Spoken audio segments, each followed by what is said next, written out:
أعوذ بالله من الشيطان الرجيم. بسم الله الرحمن الرحيم.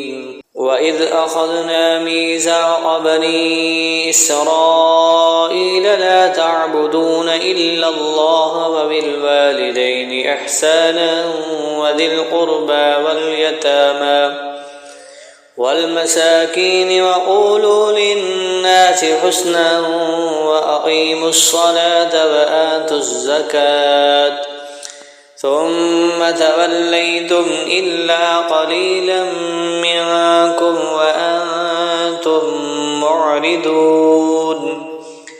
وإذ أخذنا ميثاقكم لا تسفكون دماءكم ولا تخرجون أنفسكم من دياركم ثم أقررتم وأنتم تشهدون.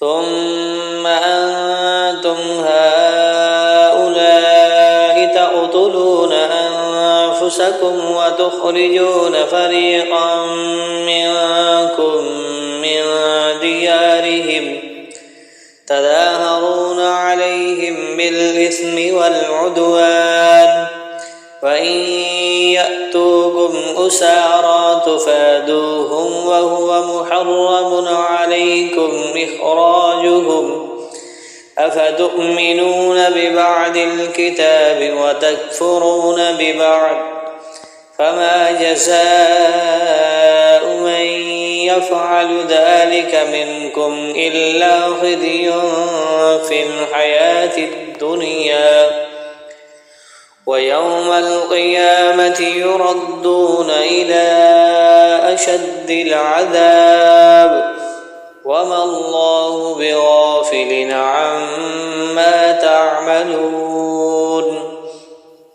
أولئك الذين اشتروا الحياة الدنيا بالآخرة فلا يخفف عنهم العذاب